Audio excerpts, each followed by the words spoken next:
what about me in the dark realm? How do I look there?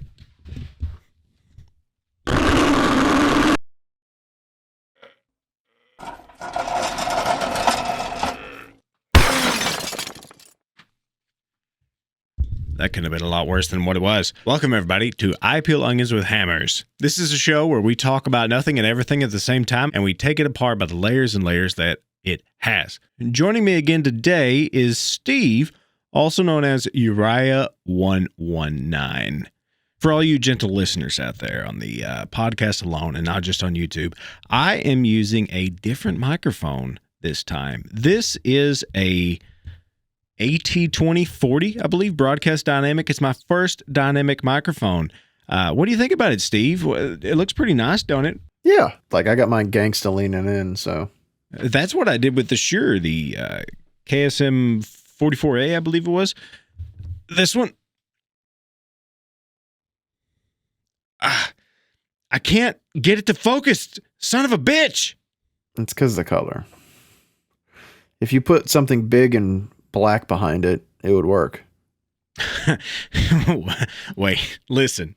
I'm saying like a fucking folder. It's not the kind of video, Steve. See, Okay. I think this one sounds pretty good. Like I can hear it in my ear. It sounds okay. Yeah, it sounds all right. You sound remotely fuckable. Steve, on this episode, episode 3, actually, in the last episode, episode 2, I did by myself. I wanted to try out a different kind of narrative, a different kind of theme. I wanted to try and see if something that I had come up with, I wanted to see if it would actually work, first of all. And the theme and the idea of it was I wanted to come up with a solution, or I wanted to come up with a problem that needed to be solved that it was relatively simple, but I wanted to do it in the most absurd way possible. That was the idea. I don't know if that is the route that I want to take. Like, it doesn't have to be completely the easiest thing to do. It could be something hard or whatever in the topics that we discussed today, like something that we pull from it, or a scenario that we create that is just entirely absurd. A complete, just weird workaround. That's what I'm looking for. And it's like when I did that episode, the second one, I immediately just cut it down, chopped it up. I didn't like all of the direction that I went. And I was actually talking to someone that we know, and he's like, hey, because he's doing his own, he's wanting to start his own podcast. Yeah. It's really, we're really trying to make something out there. And he wanted to, or he told me, he said, listen, he said, this is what it's all about.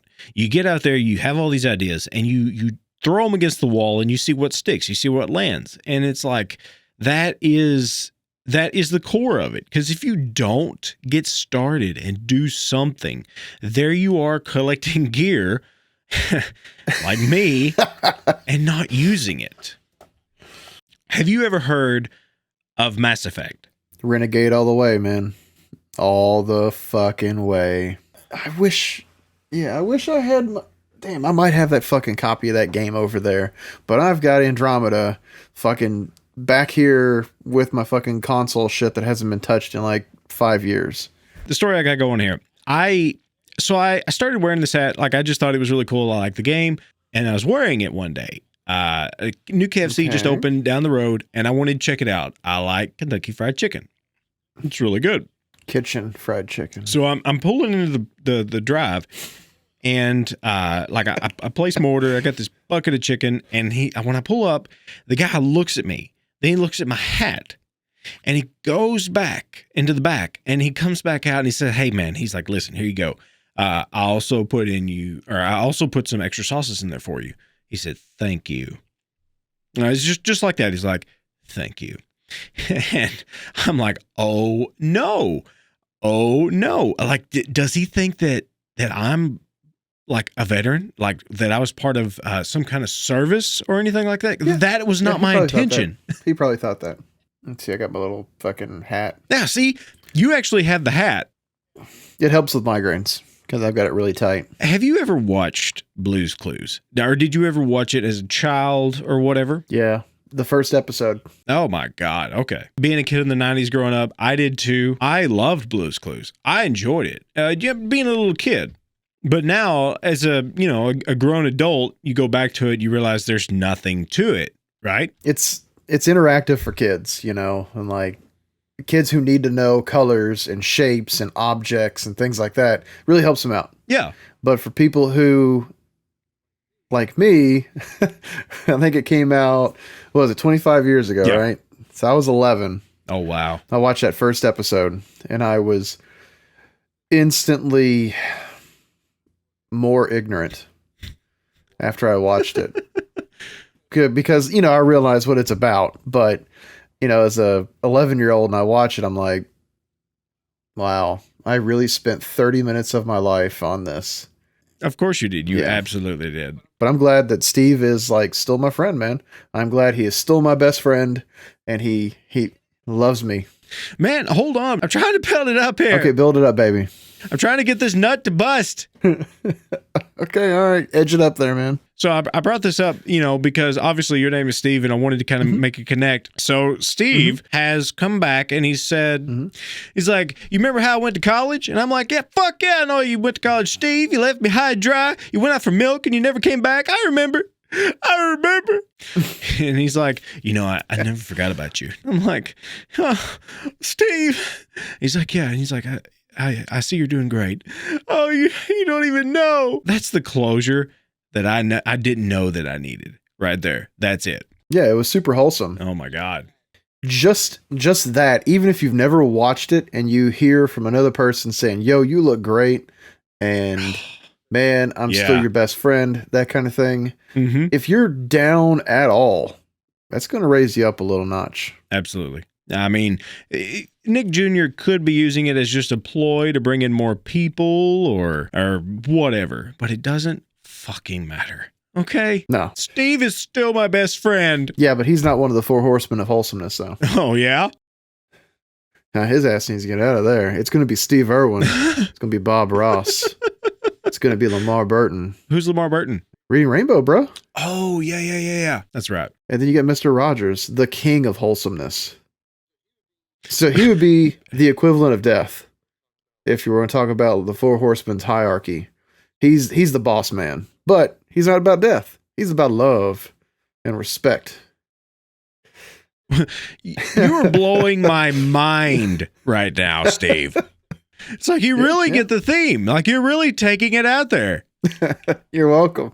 You just associated Mr. Rogers with death. But yeah, man. He's the equivalent of death if you want to look at that, man. And I mean, then you got Bob Ross, dude. Bob Ross is the epitome of war. Excuse me. 1, he's a soldier. Well, Air Force. Mr. Rogers, right? No, he was You sure? Yeah, he wasn't.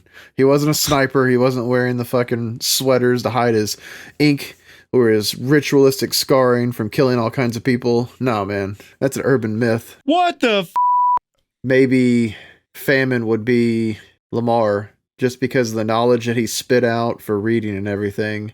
He'd be the exact opposite of that. Was Famine and Pestilence, were they together? Now, Pestilence is more of a nature thing, so you can have famine with like processed stuff. If something's dead, you can still try to eat it.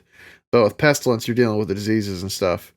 Okay. And I mean, that's the opposite of Steve Irwin right there, because he made sure all of his animals were completely taken care of, and man, it was good. So if we're going by your logic here, your chains of command here, you've got the 4 wholesome men of the apocalypse, or whatever you want to call it. They're the exact opposite of the 4 horsemen. Yeah, exactly. Right? So here comes Bob Ross. He's flying on his bathrobe or his brushes or whatever. He's got his afro on. No. He's riding in on the squirrels that he used to keep in his pocket, but those motherfuckers are massive.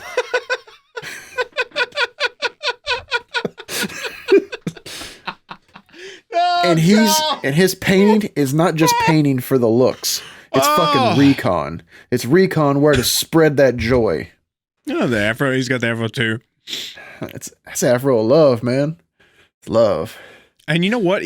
Speaking of the afro, he actually hated that afro. Yeah, He hated he it hated after a it while. because he had to have his hair like that because he couldn't afford to fucking get hair care products and everything. I mean, he could have rocked like a Jerry curl or something way back in the day. I don't know, but He wanted to get rid of it. But the thing is, like, he had to keep it to keep up his image because people Yeah. knew him by the afro. That was his brand. So he couldn't get rid of it because of that. Like, he wanted to have just a regular hairstyle. I wish I had a fro. He could do it just fine, but I've got he this couldn't do it. beard, dude. They It's wouldn't getting let thick. him get rid of it, I should say. Okay, so after Bob, who comes next? We already have War coming in. Bob Ross on his massive ass squirrels. We're going to stick with the theme here, right?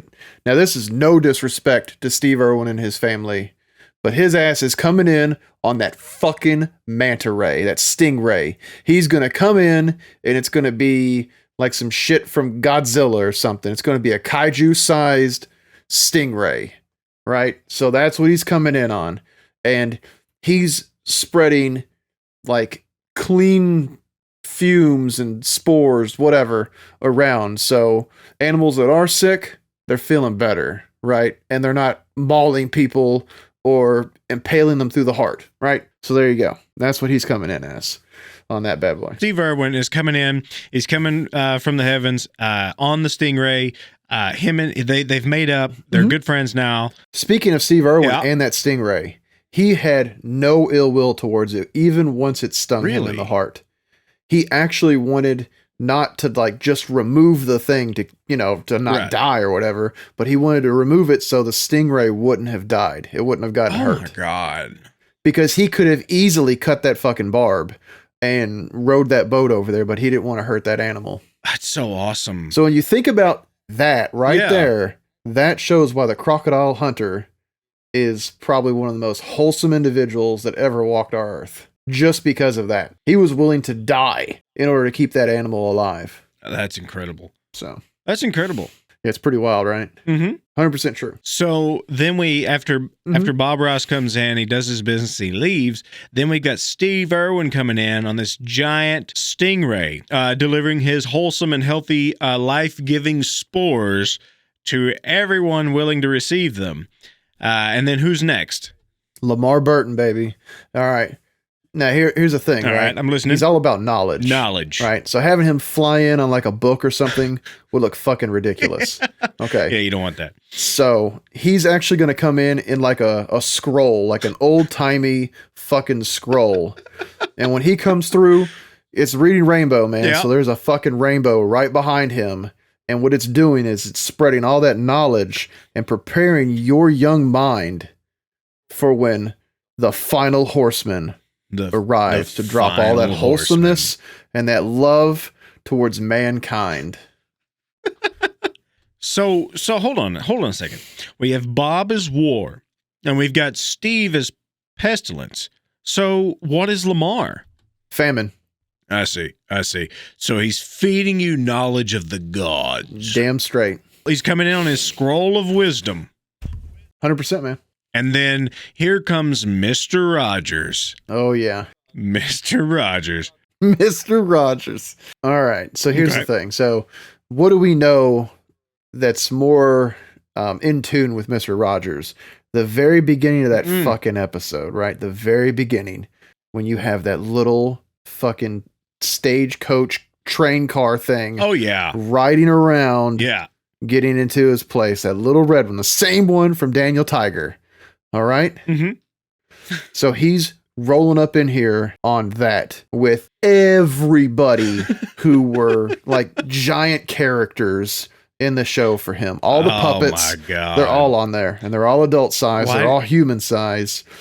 Everything, man. Wholesome love. Yeah. And it's towards everybody. It's what he was about, man. It's exactly what he was about. You could literally end the episode right now and you got it.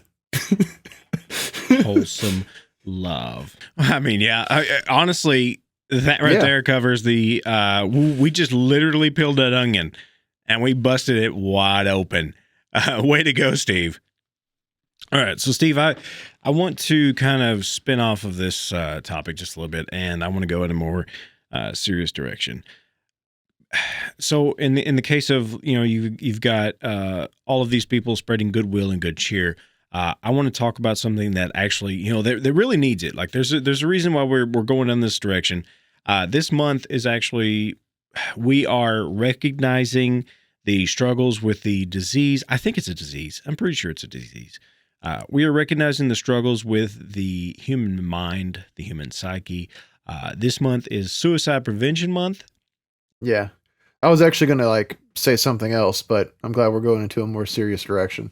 It really is important to talk about these issues, to talk about these things, because a lot of the people that are going through, they have these problems with, of course, the ultimate is the suicide, is that you can't come back from that. These people, they don't have a way to, I shouldn't say that. I shouldn't say these people. Let me back up a little bit. Okay. People are having a hard time figuring out, what outlet to go to. And let's see, people have such a hard time going to people because like a lot of people, most people that don't have to deal with this, they will look at you dead in the face and say, why don't you get over it? Wow, what is wrong with you? Why can't you just focus on the good things in life and don't worry about the bad things in life? Yeah. Yeah. I've heard that so many times. And that's what they say. And it's like, I understand that this person somewhat, it's coming from a place of sometimes they care, sometimes they don't. And they just want you to be happy. I get that. They just want you to be happy, but they don't understand. Like, not everybody goes through the same struggles in the same way. So it's hard to always have some kind of solution. So I came up with a way to describe it. Have you ever, on your computer, done a disk defragmentization? Yeah. Yeah. Not lately. Oh, well, I mean, that's okay, because it does it for you automatically now. What? Yeah. Yeah. Yes. Yeah, I know, right? Mind blown. Back in the day when we did the disk defrag, we didn't have processors and hard drives that would do it so quickly. So it would take forever. And what we had was this, you could actually see the little files going across the screen or whatever. And then if you open the menu down to show more details, it would show you a graphical representation of not just those files, but it would have this giant list of boxes. There would be just a bunch of boxes down there, and the completed files would be the gray boxes. The completed files would be the gray boxes. And then you would have, and you could say that that's life, right? You could say those gray boxes are life. Life's already happened. It's going, it's been gone. It's whatever it's done. And then before that or after that, I can't remember, while it's being processed, you have different color boxes as well. You've got these little red boxes. You've got these little pink boxes that are there. And those are the little pieces of happiness. Those are the little pieces of happiness that you see, but it's so hard to focus on those when there's so much of those solid gray boxes that are just sitting there. And it's like, that's what you notice. That's what you see because there's so much of it. It's like there's all of your sadness and whatnot. And it's like, it's really hard to focus on everything that's already happened, the little pieces of good and whatever, when they're so few and far between. It's hard to really lay in on that. Yeah, it's fucking hard, yeah. You're 100% right. I mean, I don't know how else to really put it. You've done a really good job of painting that picture. Especially with that line of thought, yeah. Thanks, sir. It's just all this bullshit that I have to go through in my own life just to see this little red blip, and it really gets buried in this sea of just gray boxes that it just gets buried in this sea of gray boxes. And it makes it really hard to focus on those little red and pink blips. It really does. And so, that makes you think, like the thought that comes through your head, and anybody that deals with these issues is there something wrong with me? Is this something that I can fix? Is this something that I just have to learn how to deal with? Do you want some tough love on that one? Give it to me. So here's your question on that. Is there something wrong with you? Yeah, there's something wrong with you, right? Because there's something wrong with everybody. Yes. So the biggest thing is yeah, it's fixable, but it's not 100% preventable. So there's always going to be that time where your depression is trapped in the box, right, of your head. And it's going to sometimes break through, or sometimes it'll go through a hole, right? And the hole could vary in sizes. This is the same thing I could kind of deal with when it comes to mourning as well. You're always going to have those kinds of thoughts, but over time, they slowly start decreasing as long as you have a good support system with you. You have your friends that you can hit up and talk to vent, or to, just try to figure it out, right? Piece it together. Maybe you need a guy's night where you need that love and support with different people. Maybe waking up during the day and seeing your daughter's face. That is the thing that keeps you from doing it, right? And over time, like, those individual balls get smaller, and you may not even deal with that triggering event again. But sometimes it's just random and it hits you, and it sucks. But that's what having a good support system is all about. It's a good thing you mentioned a support system, because, like, someone like me, yeah, I have classified myself before in the past as someone who is toxically independent. Like, I don't ask for help for anything. If it's broke, I will fix it. I'm the kind of guy that doesn't call a repairman. I fix all of my stuff, including these kind of issues. Whether they're fixed or not, like, I try to deal with them, and yeah, you mentioned, waking up or going to look at my daughter or whatever. Like, I've done that. Like, I can't tell you how many times that I've been feeling down, and I just walk into my little girl's room and I see her, and I'm like, hey, let me give you a hug. I love you. Or whatever. Like, I never tell her what's going on, because, like, she don't need to hear that. She don't need to understand my adult problems. She needs to be a kid. Like, she needs to have what she needs, but it's enough to walk in there and see her and just be happy again. Like, that's it. For me, that's all it takes. I do so much for my little girl, and I disavow my own, like, happiness. Yeah, it's pretty powerful. I mean, I wasn't even supposed to have kids, so I mean, I've got one and getting ready to have another. So, I mean, it's yeah, I do everything I do. I try to fight to, like, just be a better person for them. And it might be a very bumpy road going to that, and I might come off as, like, the biggest asshole to some people. Some people may not like my responses, but everything I'm trying to do to make, like, everything better for them, And I know life's going to be hard for them. Hell, life's hard for everybody. Life was hard for my grandparents. Life's hard for me. Life's hard for you, the fucking person across the street. Life's not the easiest for people. Even if you're loaded, you still don't have an easy trip. So, the big goal is just to make sure she's and he will be better off. I don't know how to tell you this. We've been friends for a few years now, and I remember our first conversation. I just want to say that my life is better since you've been in it. Thanks, man. I'm being dead serious. I mean it. Like, I really appreciate you being in my life. I really do. Like, my life is better since you've been in it. I appreciate you too, man. Seriously, 100%. You're always a person I could hit up with something crazy, random, something serious, something definitely not so serious, and something dark that would probably offend people. So it's just like that, man. Like, it's people like you that made me realize that I need people in my corner. Like, I need a corner. You do need a corner. this could happen, you know, even people like me, because not everybody has the same kind of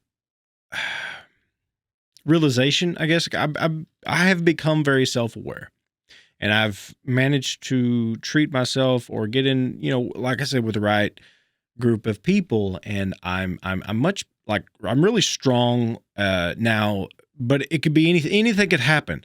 I know somebody that is, as I've classified myself, toxically independent, like me, who maybe they didn't have enough, or maybe it became too much, but they actually, well, how to put this delicately, let's just say the event occurred where it was taken to the next level, and thankfully, thank God, it was not successful.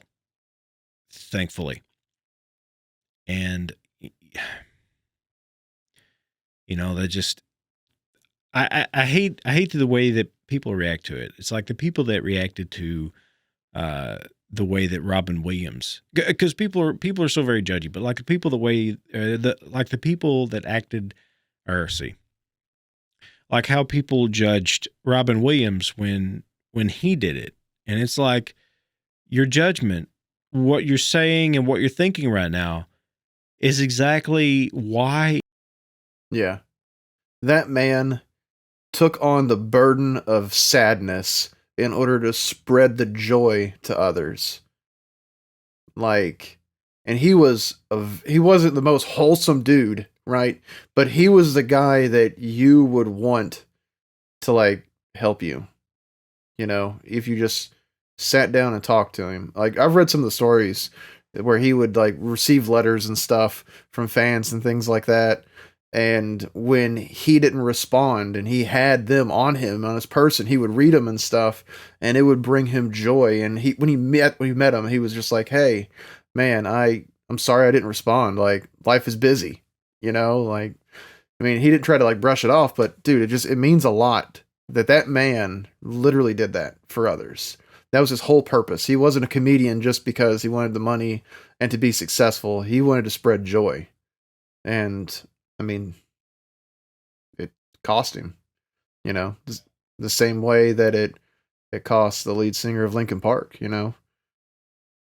I mean, and other musicians like Kurt Cobain, you know, he wanted to spread that, and unfortunately, he also was on drugs. But I mean, it sucks.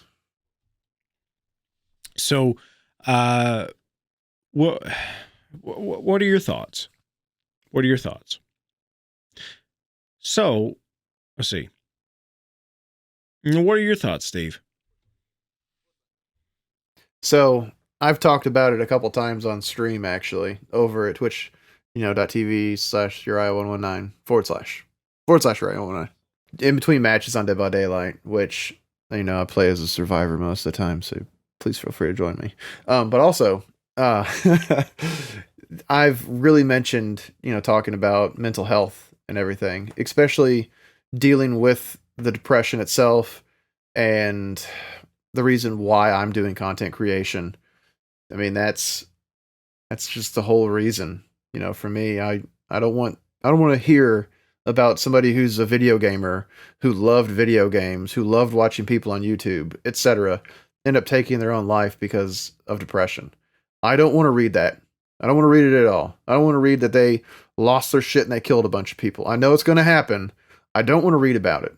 I want to be that glimmer of hope that somebody could look at, because I've been in those shoes. I've been the dude who's had the gun barrel in the mouth. I've been there, and it sucks, right? And it absolutely sucks. And I've talked about it on stream, not to like super detail or anything, but it's all about finding that reason to live, that reason to continue on, regardless of how difficult it is, and don't let paying off debt be that reason, because that's more depressing than what's probably going on in your life if you're using that as a reason to survive, to keep paying off stuff. Yay capitalism. These same people, they will come to you. Well, they won't come to you. They'll talk about you behind your back, and they'll say, "I don't understand." They'll say, "How could they do that? Why would they do that?" And the thing is, like, they don't know what kind of darkness you face. They don't know what kind. They may know what darkness looks like. Sure, we've all seen darkness, but they don't know your darkness. They don't know what monster you had to face in your last moments, or near your last moments, for that matter. If fortune smiles on you, and it's just not your time. Yeah. The thing that really pisses me off about that is that when people are like, "Hey, why did they do that?" Or, why didn't they reach out for help? At that point right there, for me, I look at it and I go, no, why didn't you fucking look out for them? Why didn't you reach out to them when you noticed? Because there are red flags, regardless of whatever kind of smiley face they're trying to put on. There is a red flag. It happens. And if you're you're so concerned about them and their family on the after effects, then where the hell were you before it happened? That kind of thing. There are signs. Yeah, absolutely. Let's talk about that. So, okay. Now, this is in my case. Okay. These are the signs, because it's not always about somebody is just sad and downtrodden and depressed or whatever. It's not that easy. Mm-hmm. Actually, the ones that go through with it, like that would be as toxically independent as myself, these kind of people, they won't show the absolute normal signs. So, like in my case, one of the signs that you will notice, and this is a little personal, but like it's one of the things I was talking about where I'm self-aware, is that I've noticed that for myself, I try to be like, I will always have a smile on my face. I will always express happiness on the outside, because I don't want you to see me needing help. I don't want you I don't want to be a burden on you. I don't want you to think that you need to reach out to me. And that's that is the downfall of so many people, but that is a sign. And another sign. So we've got that up here. And the second one is spending gobs of money for no reason at all. Like you go out there and you buy things you just simply do not need, and you buy it in abundance. Would you agree? Yeah, I agree with that completely. Yeah. Also, unprotected sex. That's also another one too. Really? Not with like your individual partner, but like if you're single and you're just throwing it out there, that's, that's also a sign too of depression. I didn't know that. And did you know, and this may be related to what you're talking about, actually, there is a hormone called oxytocin. Oxytocin, I believe it is. So when you're engaged in coitus and you are coitusing, your bodies are naturally producing this, and it's a feel-good hormone. Yeah. Mm-hmm. So, it's that feeling of love, like what you think is love, what you probably associate with love. That is oxytocin, and it makes you feel good. So actually what you're saying about that, great connection. Yeah, but you also have to have like your hormone balance overall equal before that, oxytocin actually gets out. You might have it there, but it's not going to be as deep as it's supposed to be when you're with one person. Yeah, I agree. That's why I'm doing testosterone shots. You were talking about that last time. How's that going? I had my first shot, Tuesday. Yep. Second shot's coming up this next Tuesday. And, is it Tuesday or Mondays? I can't remember when. I don't remember when I had my shot. How do you feel? Shit. Well, better. Like, much better. I guess it was the build up really to it that was really amping me up, I guess, mentally. And then when I actually did it, I was a little nervous because I haven't given myself a needle injection or drawn blood from myself in probably close to a decade. So, I mean, that was definitely a breaking thing for me. It was like, all right, cool, I can do this. And so, boom, I was done. I couldn't sleep well on my ass that night. So I had to like lay on my left side. Was it like any other shot? Did you have a bunch of swelling or? No swelling. No, it was a great injection. It was perfect. I mean, I have no issues with it at all. Normally, like when I have a flu vaccine or the Rona vaccine or whatever, I get sick. I have like a fever or muscle aches or whatever, right? It's just what's in the chemical that they use. And I didn't have anything. I felt great, Like right now, I'm still wide awake and it's fucking 1:30, which means I've melatonin is kept going to you be up my kind of late. friend. I'm sorry. No, you're straight, man. You're good. But it's super important. I got that blood work done. I'm glad I got it done. I figured you would have some kind of reaction, but a good one though. Like I figured you would have like an abundance of energy or something like that. So I was just going to continue. So what we've got now is we've got someone who's out there who is super happy, someone who's out there spending lots of money. We've got someone out there who's having gargantuan amounts of unprotected sex with strangers. Sowing the seed. Sowing the seed. What are some other ones that you can think of, Steve? Giving away personal belongings. That's a thing too. Oh, I did have something pop in my head. So if you see somebody and they are wearing a lot of clothes, like a coat or whatever, especially in the summer, that is also an issue. They want to feel swaddled. They want to feel comforted, protected. That is a reason. Oh, it's somebody who is down, thing. Maybe not necessarily suicidal, but also it's like, why take the assumption? And then I seen a sign at work, and this is just hilarious, like ironically hilarious. It said another sign of suicidal tendencies is someone with poor work performance. Like, really? That's cause and effect right there, though. I mean, they're dealing with depression, and unfortunately, they're taking it out on work. They're not able to focus on it. So what we just talked about is, the actual, like the people that will actually do it, the people that will actually go through with it is, these people that are not seeking help. They either don't know that they need to seek help, or they just simply don't want to. They can't. They don't feel like they need to. And so, like, I'm mentioning all this so that we can be just like our Death Lord, Mr. Rogers, how we can be good neighbors. Recognize when your neighbor needs your help. When you can step in. It's like when you walk up and you approach somebody with these questions. Like you got to be gentle. You got to be careful. You can't just walk up and be like, "Hey, are you suffering? Do you need help? Do you feel down?" You can't just walk up like that to somebody, especially if you think that they're going through something. No, the answer's always going to be a no. Yeah, they're gonna shove you away. They're gonna be like, "Yeah, everything's good," but deep down, it's not. No. And like on the other note, on the flip side of that, be good to yourself as well. So if you realize if there's a slight indication that you man, I'm getting depressed, maybe I should reach out to somebody. Don't hesitate to reach out to anybody. The sooner you get more people behind you, giving you that support, the sooner you can help overcome that, man. And it's not just your loved ones. It could be your fucking neighbor that you talk to when you cut the grass. It could just be that. It could be homeboy that you work with that, doesn't really know anything about you.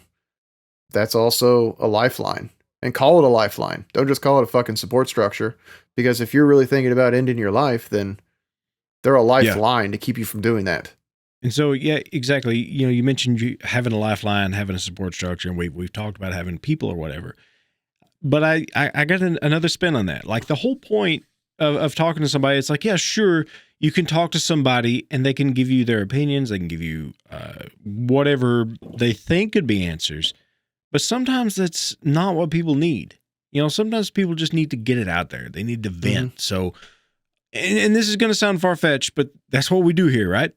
Okay, look, there is a dog that lives next door. It's my neighbor's dog. It's not even my dog. It's my neighbor's dog.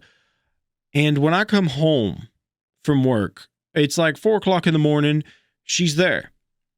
She's there. She's not over there. She's not at my neighbor's house. She's at my house. She's laying there on the porch, waiting for me to get home. And when I get home, she wakes up. She's like, "Oh, hey, welcome home." Wagging her tail. And I look at her and it's like, I don't feel alone.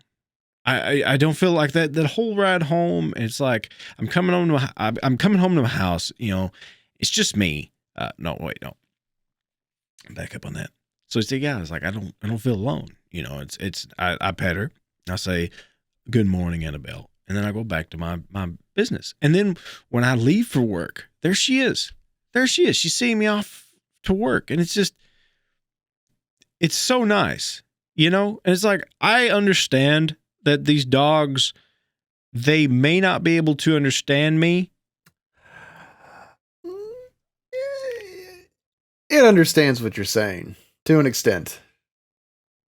Oh yeah, I mean they understand your tone of voice and they understand your facial expressions, whatever. But it's like you can't communicate as far as like you can understand what they want to tell you completely. Like it's very difficult. I think you know what I'm saying. That's what I was about to say. They can sense that, so they know when you need that support.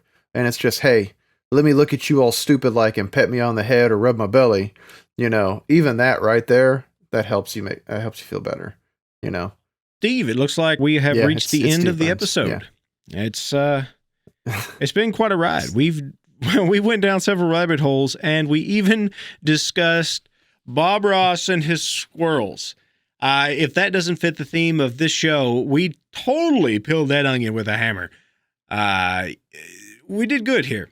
We did really good here. Man, I love it. And I love the name. I love the title. I love it. I love the artwork. I'm really glad to have you back on the show, but I am going to have to end the episode there, and I have no way. I really don't know how to do it yet. Yeah. I don't have a theme song. I don't have anything created from the studio. Red Warden Studios takes its time, I'm afraid to say. However, I don't really know how to do it, so I'm just going to kind of ramble on until I say bye. Sow that seed.